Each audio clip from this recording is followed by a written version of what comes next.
Good morning, everyone, and welcome to our session this morning. Today's session is titled Update 7-Week Classes at Jackson College. Our presenter today is Heather. Oh, I knew I was going It's okay. It's Ruttkofsky. That's just fine. I so apologize. Oh, don't. It's I was fine. practicing that as we were off stage, but thank you so very much for your assistance. Heather is currently the Dean of Health Sciences and Professional Trades, Program Director of an online CAA HEP accredited vascular technology program at Jackson College. She has been a vascular technologist for 21 years and the Program Director of an online CAA HEP accredited program for 14 years. She earned a Master of Arts in Educational Technology and Certificate in Online Teaching and Learning from Michigan State University. Her background with a 7-week course design began 4 years ago through research and how people learn. She discovered the science behind teaching in smaller chunks and the success of scaffold learning. Her teaching philosophy is now grounded in the growth mindset, believing learning is a process, not a test. I am Cherie Price. I am a higher education consultant with the state of Michigan, Perkins Post-Secondary. I am serving as your host. If you do have questions for Heather during her presentation or at the end of her presentation, please feel free to place them in the chat and I will let Heather know. Heather, I turn the platform over to you. Welcome and welcome everyone for your participation. Thank you so much. So I'm really excited to bring this back. I was thrilled to be invited to share the update. We presented this back in February of 2020. So right before our pandemic exploded into the world. So I'm excited to show. So what I am going to start with, though, is just a little bit of a reminder of what our presentation was back in February. So just some of these slides might be familiar if you joined us then, but what are 7 weeks and what does that mean? So it's important to know that we considered the contact hours. So the number of contact hours and credit hours remained the same in the courses.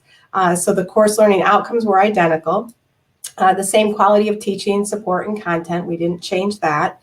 And we made sure, this is a really important bullet, and I'll kind of go into that a little bit as I move along, that the content was relevant. So when you take those 7 weeks, 15 or 16, and move them into a 7 weeks, there is some careful consideration that we really want to make sure that we consider.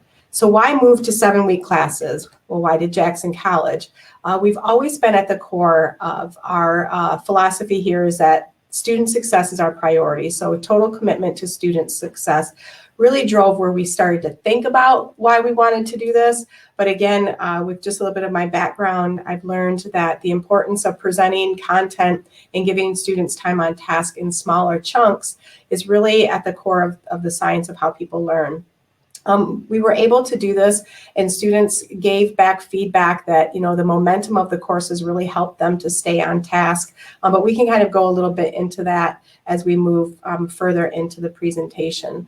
But really offering the students an opportunity to look at the courses in a smaller format and give them time to scaffold from the first sections to the next sections. So again, if I move through these a little quicker, it's because we've already really discussed those. So again, how did we get there? We use the design thinking methodology here at Jackson College. So again, a part of that is learning where we're at to begin with. So finding out that first step of where are we and where do we want to go? And then moving through the phases of design thinking to get us there. We are right now at the part of the implementation. We've been doing this now in smaller parts since 2018. So the planning phase was to do a big deep dive into extensive research, finding out what other colleges are doing and if they were successful. We made 2 major trips to Odessa and Trident, and we found that across their curricula that specifically in some areas it was a stronger success than others. And as we move through my presentation of where we were to where we are, I think you'll see that movement as we trace through. So we found that in some of their research and our own, that the courses had higher success rates, fewer withdrawals. And I think with the data that I show, you're really going to see some profound numbers that show the withdrawal rates across diversity included in this presentation. So increased student completion rates was another factor that we found in our planning. So again, how did we get there from a course design perspective? One of the slides that I did remove from here, but I do want to just comment on real quick, is that before we actually did move into the implementation and the course design, we brought a large committee together that was a very large committee. I'm talking probably 30 to 40s in numbers, from faculty to students to administrative student services. So it's quite extensive. But as we kind of pause on this particular slide, I think it's important that we talk about the course design. You can't just look at this from a schedule perspective. And this, when this first launched, I was a faculty member in this. I wasn't the dean. So from a faculty perspective, I was living this.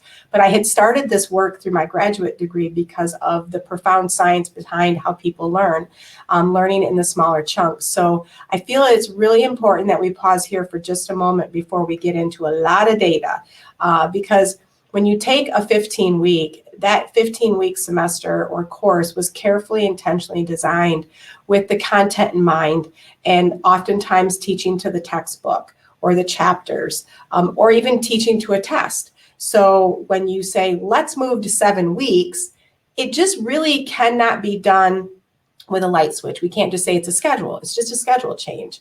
It's not just a schedule change. It's a rethinking of the content, the assessment, and the design of your course. So I like to use the backward design concept and begin with the outcomes. So when I broke my courses apart from a 15-week course, my major is vascular sonography, that's what I teach. I had to really look at the content, how much of it was really still relevant, and that's that careful, intentional design. And then I decided from there what I needed them to learn. I went on to the evidence of what I wanted to, and then I went into the content and thought, how much content is really what I called curriculum bloat? Can I move any out? Do I need to keep it all?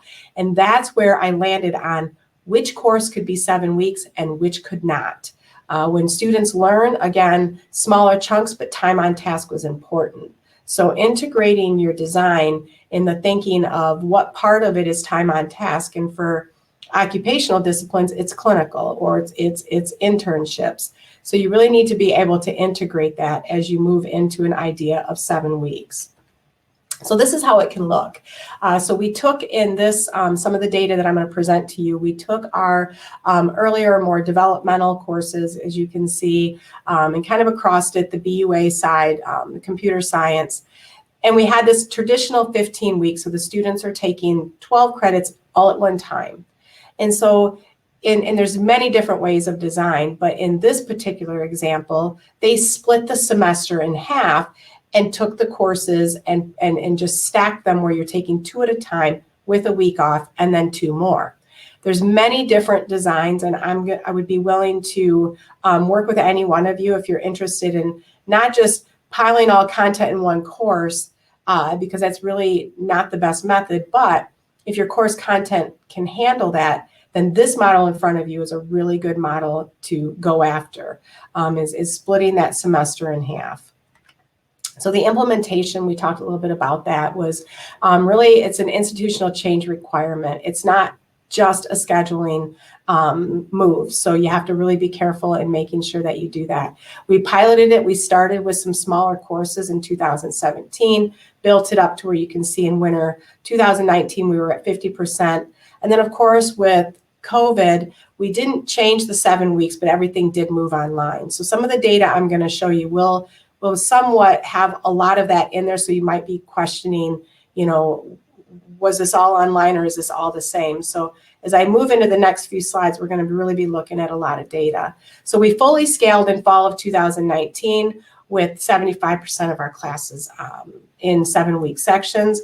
We did keep several of them in 15. All of our clinical courses, some of those more heavier content we offered in 7 and 15. So we didn't just go with all 7 weeks.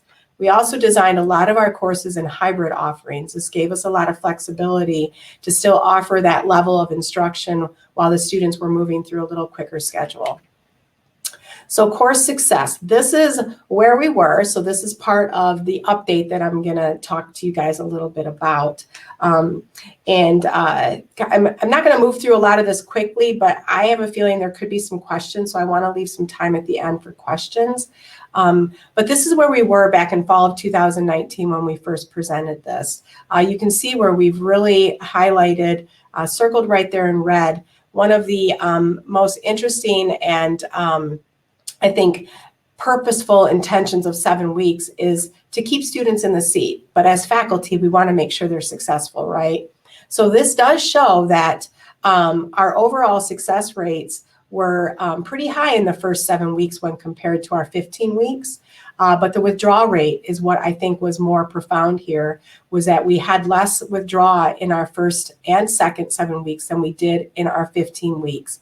And some of the students talk a little bit about that. And I'm going to share with you some of the faculty perspectives and student perspective towards the end of the presentation. So now I want to talk to you about where we are now. So that was a little bit of a history of how we got there, what it looked like with the last presentation that we did for you. But let's look at now, where are we? Where we begin. So I'm going to start with several tables of data to show you, and then talk a little bit about that. So in winter of 2020, what we are looking at is not much different than what I showed you in the slide of winter 2019. Except this is still not the complete fallout of COVID. So my next slide, I think you'll see some changes in what that unsuccessful and withdrawal rates look like. But again, we'll focus on the first and second 7 weeks and then 15. You can see that in the second 7 weeks, it does fall a little bit down, and the withdrawal rate does go a little bit up. But we can see it's still very consistent with winter 2019, where we still had a higher withdrawal rate in the 15-week semesters versus our first 7. So it's holding steady with the success rates, unsuccessful, and withdraw. Now let's look at fall of 20. So this is after our first initial sweep of COVID. We've all went virtual, much like the rest of you probably, and you can see our success rates dipped in that first the first 7 weeks. Our withdrawal rates went up a little bit. Unsuccessful went up. But again, let's look at 15 weeks. So the success rate still falls below our first 7 weeks in our overall pass rate or success rates. Our withdrawal rates, again, twice as high in our 15-week semesters than our first 7 weeks. So I think for me, this slide, as I started looking at this for the first time because of this presentation, it was quite interesting to see that during COVID, our students persisted in our shorter semester schedules than in our longer semester schedules. We're going to jump ahead now. 1 full year from the time that COVID first occurred, and we can see that it's now kind of starting to steady out a little bit. We have an 84% success rate, again, staying pretty steady. But one thing that I think everybody might pick up on here is I threw in our first run of a 5-week inter-session schedule where we offered some courses to the students at a 5-week in between out-of-pocket pay opportunity for them in the winter of 2021. I believe actually I missed that on the previous slide. I'm going to jump back 1 slide. You can see that we ran them first in fall of 2020. So at a 79% pass rate, slightly higher than even our first to 7 weeks. And then the withdrawal rate lower than 15 and 7 weeks. And I can back up these slides once I stop and we all want to talk about this a little bit. But when we look at winter again, we still have persistent higher pass rates than 15 weeks, persistent lower withdrawal, but we slipped in that 5-week again, and we can see consistently higher overall success rates and lower withdrawal rates. Unsuccessful rates a little bit lower, a little bit higher in our second 7 weeks, but that also again has been more persistent throughout the coursing of the implementation of 7 weeks and 5 weeks now. So I wanted to bring this in. I think it would be irresponsible if I didn't show the success rates amongst our diverse population in our 15-week to 7-week format. So this is unappreciated. I think that our numbers are a little bit low here to really value the data that's in front of us. But you can see that we didn't have as high enrollment. And once I bring up the next couple slides to talk about, you can see that our 15-week semester here in the winter 20, when we separate our students of color and the diversity amongst our student body, where we have a little bit lower enrollment rates here, and quite a bit higher in our students of white diversity. So let's look at the next slide. Here's where I think that the data starts to kind of jump out and begs to answer some questions of, one thing this showed me was that, again, we're not doing really well here bringing in students of color into our population. That was one thing that jumped right out at me. When I compare our white students to our students of color, we do have quite a bit more students that are white here than of the students of color. So that was one thing that jumped out. But we're talking about 7 weeks. But I couldn't help but say, wow, what are we doing and what could we be doing better to increase that enrollment, right? But as I looked at this, still in our first 7-week semester, we have persistently high numbers successful, pretty low withdrawal when compared to our white students, although the numbers are quite higher there. But you can see that the withdrawal rates do go down here. And so I was happy to see that while we have them, we are keeping them, and there's a fair amount of them that are successful. Second 7 weeks, again, we still have that higher number here, but we still have a lower withdrawal, and we still have pretty high success rates for our students of color in these smaller schedule formats. And again, a little bit as we move through, I'm going to talk a little bit about what the students are saying and why that might be the case. So I'm going to go ahead. Heather, would you like to answer questions as you proceed, or you want to wait to the end? No, why don't we pause? Actually, I'd like to pause and answer questions. So thank you. I wasn't sure if that's how we wanted to do it or not, but I would rather do it that way. Okay. So please, yes. We do have a comment from Christopher who's saying, okay, we've explored it and have a limited offering of 7 weeks class, but have not yet implemented a full 7-week program at Muskegon Community College. I am personally very interested in the concept. I think there is a great potential. Thanks for sharing. We also have another question from Jennifer, and okay, Jennifer's question is the data from the same course content or college-wide? It is from the same course content that we presented in 2019. I am going to break it down into a course level to show you across occupational to our GEOs. But what I'm showing you in front of you is the same set of courses college-wide that we presented in 2019. Does that answer your question?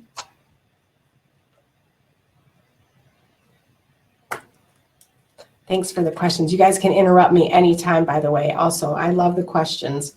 I think Jennifer gave you a thumbs up. Yes. Fantastic. Awesome. Okay, so again, looking at these numbers. One more question. Sorry. Go ahead. No, go ahead. One more question popped up. Yep. Will you explain how the 7-week schedule works with financial aid? This has been a hurdle.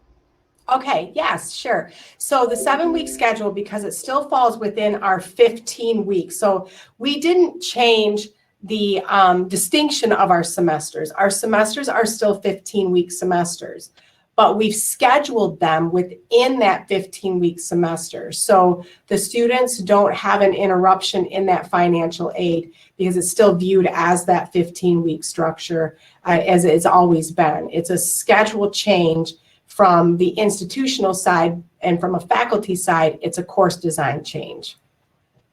And what kind of hurdles have you been dealing with that I can make sure that I answer for you? Because if I don't get you the answer, then I'm going to connect the question with our registrar and make sure that I get it exactly to help you overcome those hurdles.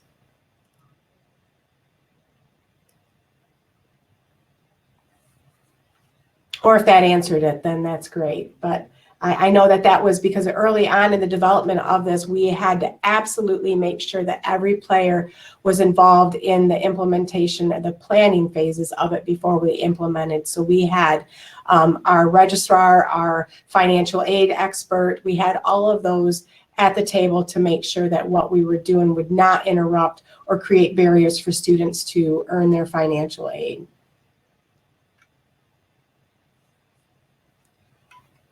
Another thing as well is we made sure that the schedules didn't fall outside of that 15-week, because that's where financial aid would have problems if you were trying to schedule a class outside of the structure of the 15-week semester, which is why we give an intersession break between this first and 7 weeks, but it always starts and ends within that 15-week time frame.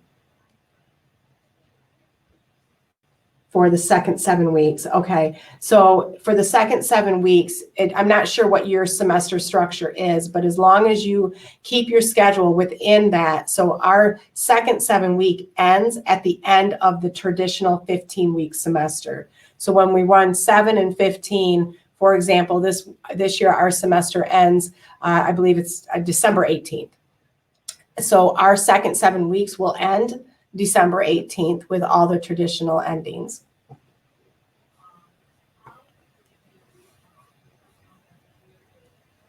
And if that does not clear it up, please leave me your email address and I will make sure that our registrar connects with you or connects with me and answer that I can get back to you if that does not help clear up your question.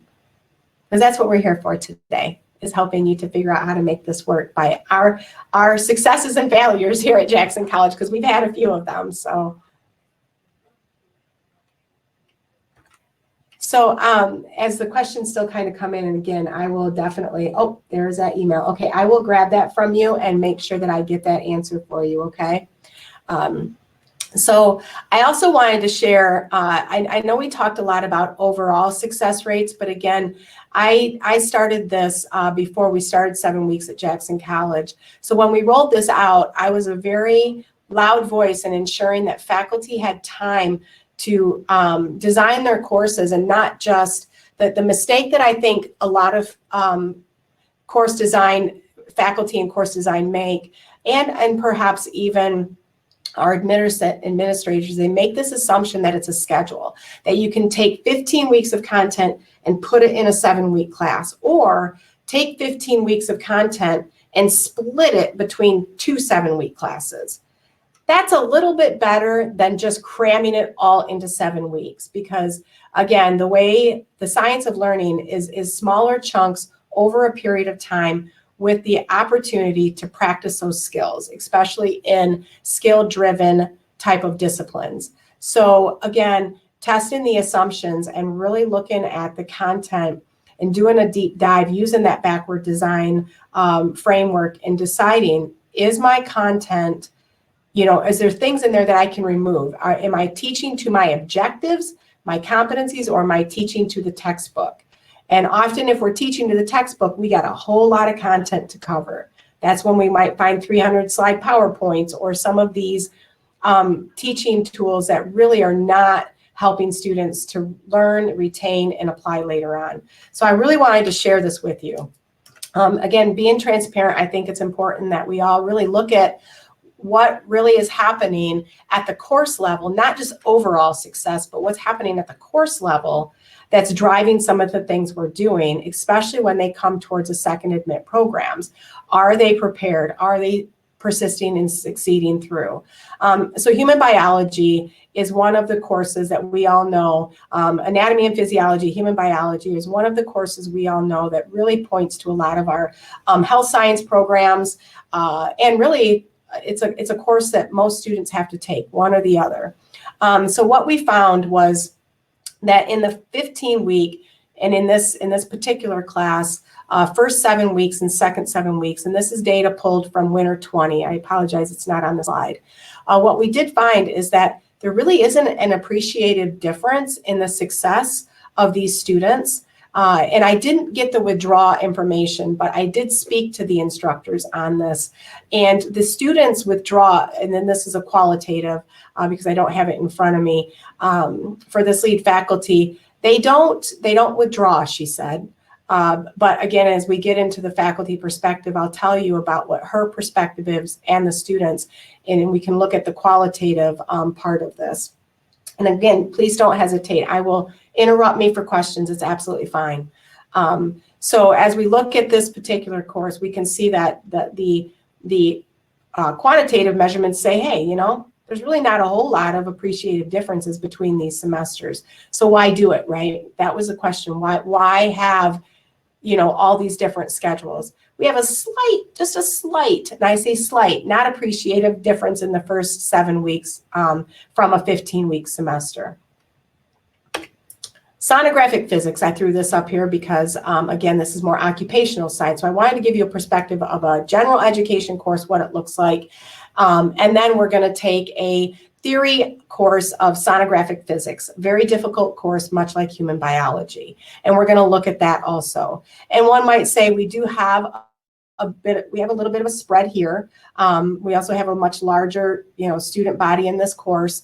But again, the success rates, again, between these semesters, really a little bit of a difference. You know, I'd say a little more than slight here in our first 7 weeks of nearly 80% success rate versus our 15, and a little bit of a drop in our second 7 weeks. I do have to disclose that this course is primarily taught online, and this number here really points to our face-to-face section. This is primarily all online. This is face-to-face. So you can see that, you know, the comparison of data here, one might argue because of the online, you might have a little higher pass rate because of the student body persistently being more self-directed in a course like this. That's just one argument. Again, it's not necessarily grounded in data here. But I think it's important from a faculty perspective that we look at what courses make sense to go into a 7-week versus a 15. You have to pay attention to the content. You have to decide if the content is greater than the amount of time the student has to learn it, practice it, and apply it. It might not be well suited for a 15. My next slide, I think, is very interesting because this is a occupational hands-on class. Let's look at this. It's electrician. Look at these pass rates. In a 15-week, we have 100%. But our numbers and our enrollment jumped significantly when we moved to online, which is now what you're looking at in the first 7 weeks. So this is a hands-on class, and this is 109 with a 93% pass rate. Have some questions? Yes. Hi, Heather. Christopher asked another question.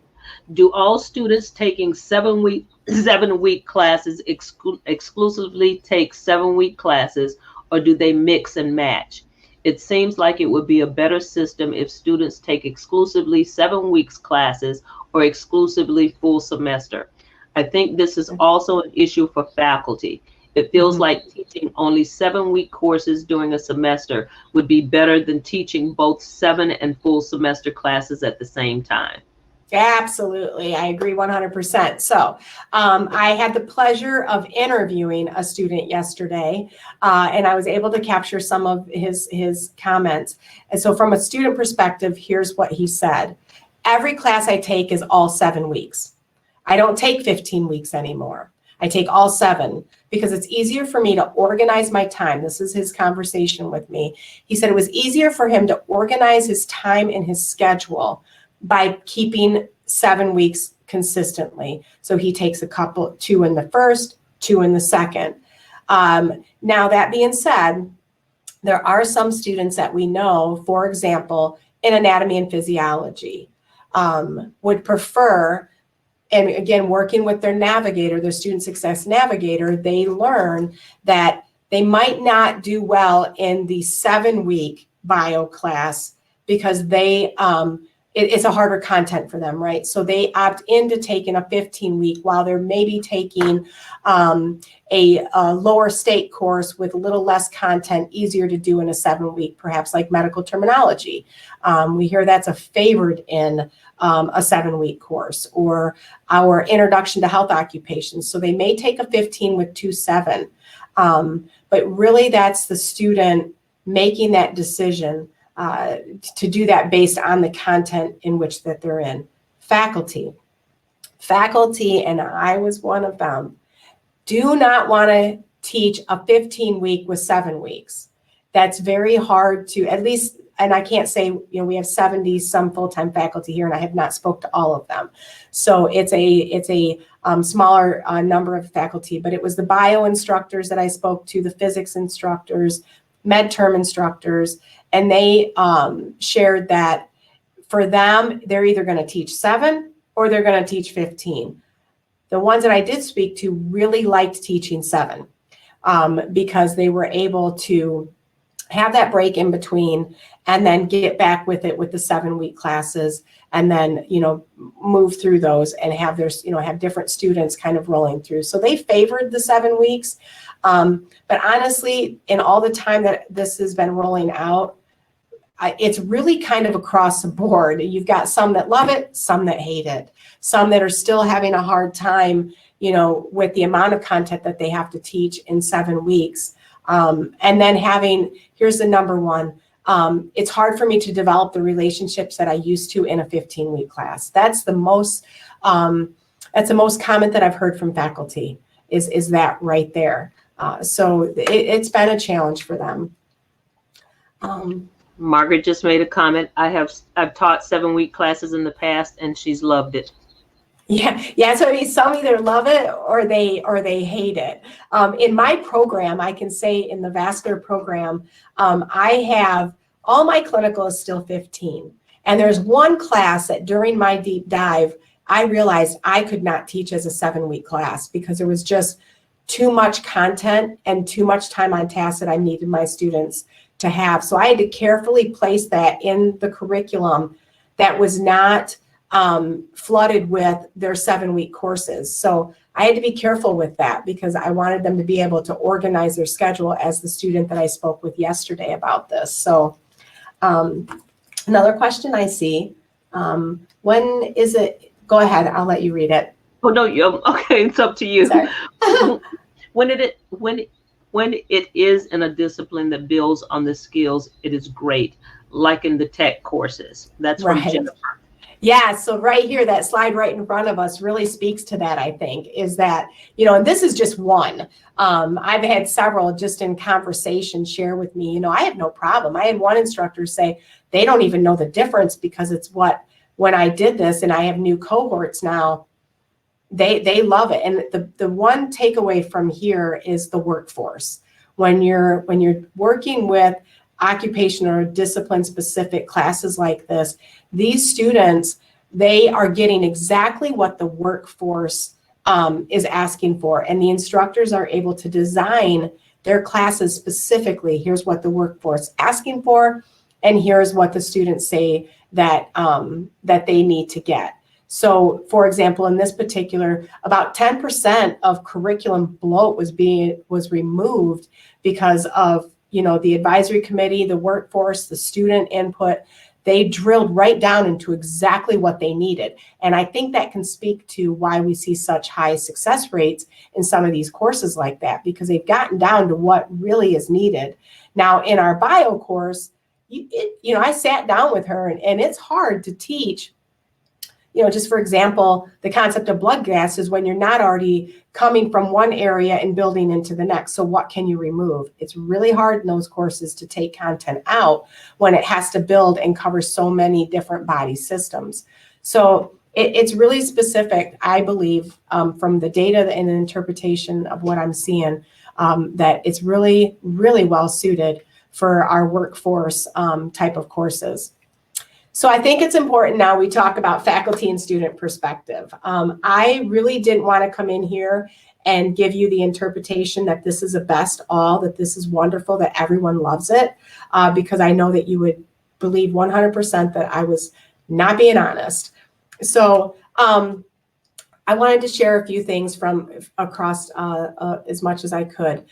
This particular student in a survey said, how are you supposed to learn this? When you're working a job, you have 2 kids, you've got all these other classes, and you can see this is a science student. So I think that's profound when we look at the data and we look at now what the student is saying. So the qualitative and quantitative is somewhat matching up. So I think that's really important to remember as you kind of start designing and deciding if this is what you want to do with your program and your courses. Again, here's another student. What was really interesting when I sat down with the biology lead yesterday, she said to me, it's not so much that 7 weeks is hard for a student to do. They get the work done, they succeed, but they're very stressed out. So considering that, and the student right here said it was very stressful to master it all, but it kept them focused, kept them accountable, and that has been the consistent word. And I think that's why the data probably shows that withdrawal rates are lower, because they're persistent, they're consistent, they don't have time to get distracted, they don't become uninterested. But that's not every student either. And again, it's not every class. Again, most of my students that are successful suffer from cram and forget. So again, the science of learning is not only learning, but retaining and applying. I call that transfer of knowledge. And that's the part where I feel that we have to really be intentional about design. We cannot forget that learning is a process. It's about design. You're designing a learning experience. Here's another faculty member. I have revamped the program to be able to run 7 weeks. She changed her classes, so instead of taking 15 weeks and making it 7, oh my goodness, it cut off. What she was saying was that she intentionally moved content, split the courses, and made the content flow from one to the next. And my slide cut that off, so I apologize for that. So a student, they enjoyed the fast pace, due dates were quick, kept them on task, very similar to our science student over there. So they really had nothing negative to say. Again, I think it went well. Faculty, students do not seem to mind. Again, this is this occupational side, and they get, to the best of my knowledge, students succeed and have not been impacted. So you can really see what type of student is going to be really impacted and what their experience is going to come out like. So I'm just going to end right here and just let you guys take this slide in and just read through these things as I look back to see if there's any more questions, any more suggestions you might want to share. If you're already doing it, I'm happy to listen. And we have a comment from Jennifer as participants read through your slide. She said, this is really what is used in a summer schedule at many colleges. Yeah, it is. Ours is a 12-week semester. So we end up only running one 7-week chunk, but then our semester is 12-week in the summer. Is anybody doing 5 weeks? Has anybody done any intersessions like that? Because that was our first time doing that. And I was glad to see that it went well, but I also know that the data doesn't reflect that. It's probably a low data set group. There's probably not a lot of students that do that. So that's probably why we see a little bit higher pass rates and low withdrawal. So if anybody's doing 15 or 5 weeks, that would be interesting to know.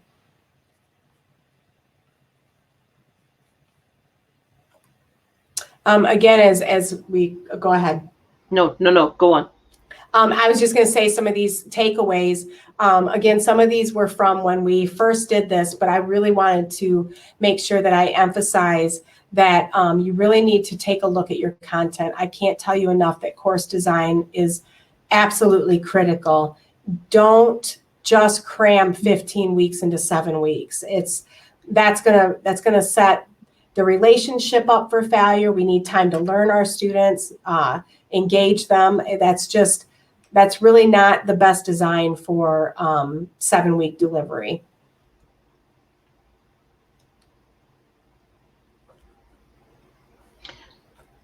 Does anyone have any additional questions or comments for Heather?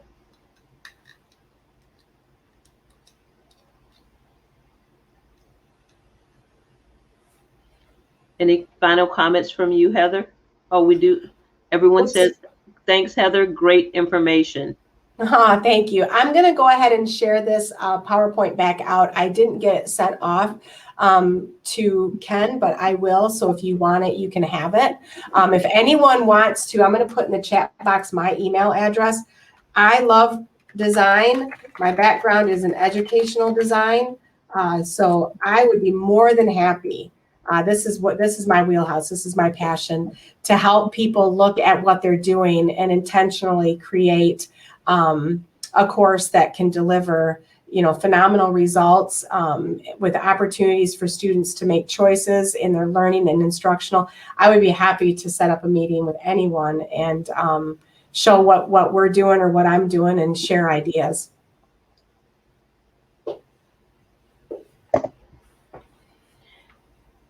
This was great. Thank you for sharing. And thank you, Heather, for all of the very informative information that you provided us today. We look forward to learning more about this in the future, and I'm sure you'll have lots of people contacting you. Thank you to all the participants for being here today, and I wish you a wonderful lunch. Take care. Bye-bye, everybody.